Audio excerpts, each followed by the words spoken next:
అమ్మో ఇన్ని వేరియేషన్స్ ఉన్నాయండి.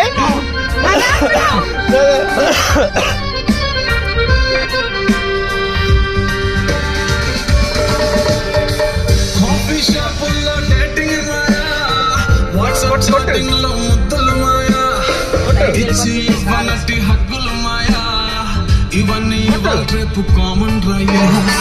ఇదంతా ప్రేమ అనుకుని ఫిక్స్ అయినావో. డ్రమ్స్ మళ్ళీ డ్రమ్స్.